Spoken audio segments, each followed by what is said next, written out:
Halo, Assalamualaikum warahmatullahi wabarakatuh. Apa kabar semua? Semoga kita dalam keadaan sehat. Amin ya rabbal alamin. Di kesempatan kali ini, kita buka dulu slide-nya.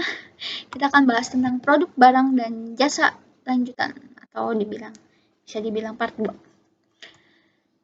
Nah, ini yang akan kita pelajari pertama, penerapan kesehatan dan keselamatan kerja. Kita lihat dulu yuk, apa sih kesehatan dan keselamatan kerja? Jadi ini adalah suatu upaya perlindungan agar tenaga kerja selalu dalam keadaan sehat walafiat dan selamat selama melakukan pekerjaan di tempat kerjanya. Dan juga proses produksi serta sumbernya bisa digunakan secara aman dan efisien.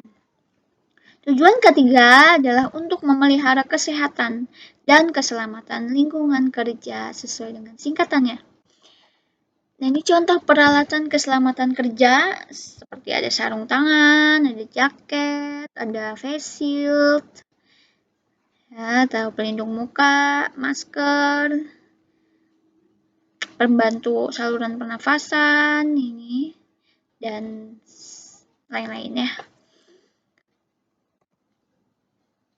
Nah, ini rambu-rambu ketiga ada berdasarkan warna dan berdasarkan bentuk. Berdasarkan warna ada merah, kuning, hijau di langit yang biru, awan yang warna putih, dan juga ini ada jingga ya. Merah tanda larangan atau pemadam kebakaran.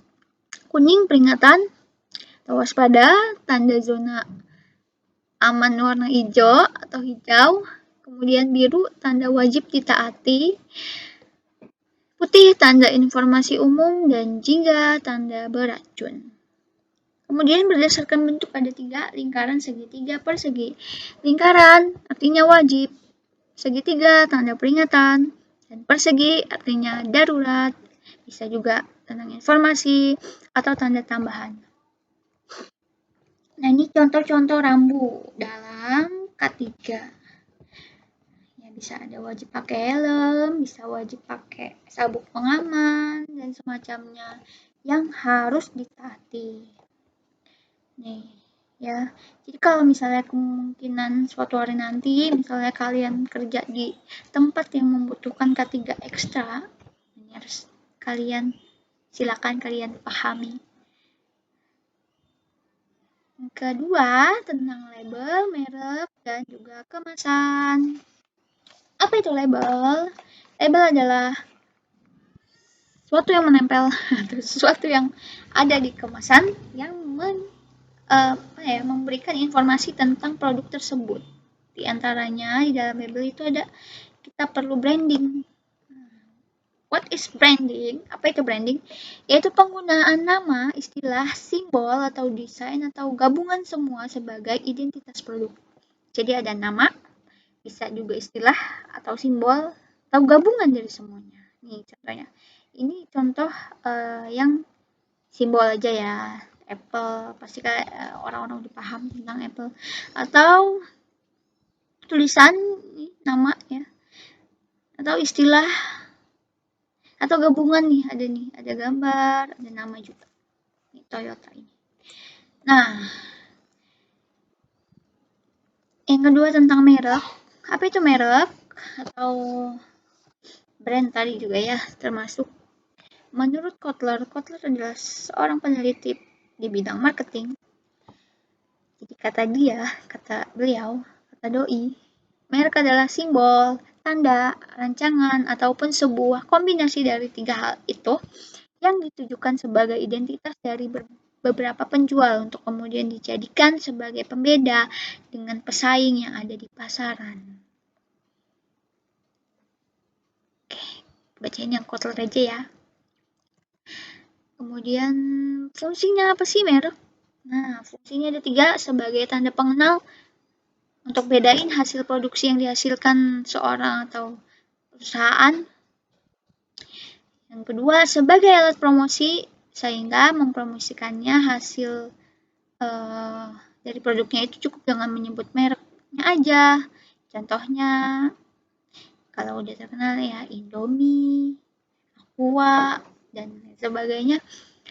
Kemudian fungsi yang ketiga, jaminan atas mutu barangnya.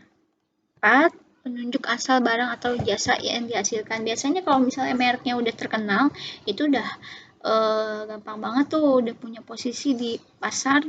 Ya udah kalau kita sebut merek, langsung dia tahu apa nih merek-merek tertentu. Aqua misalnya, oh ya udah beli air mineral Aqua, air mineral atau dan sebagainya.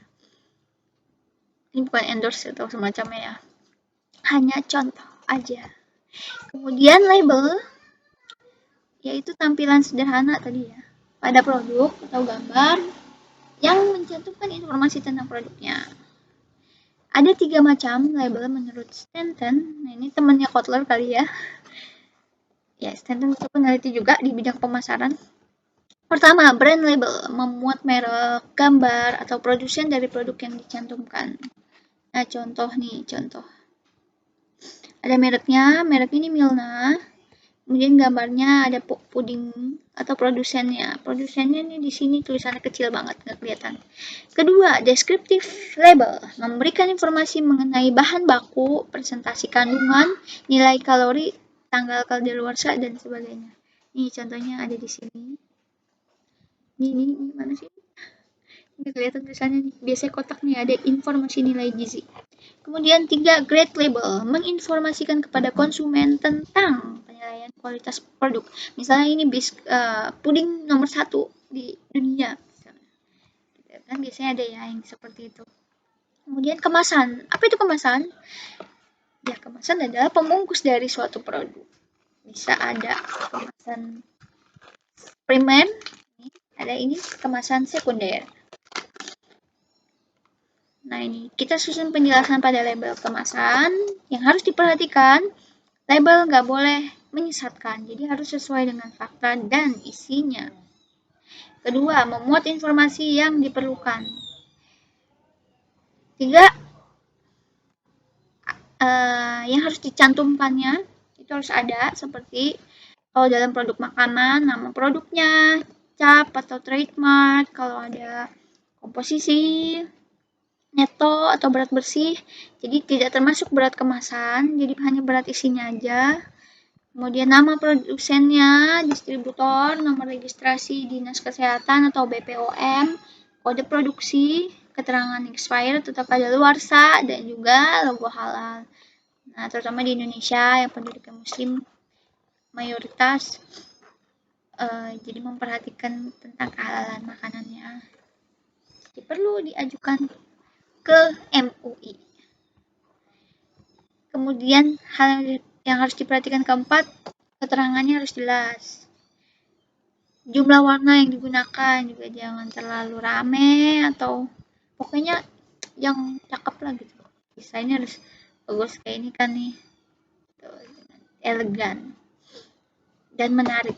6 jenis cetakan yang dikehendaki. Oke, thank you very much for watching. Udah deh materinya. Kita lanjut ke evaluasi.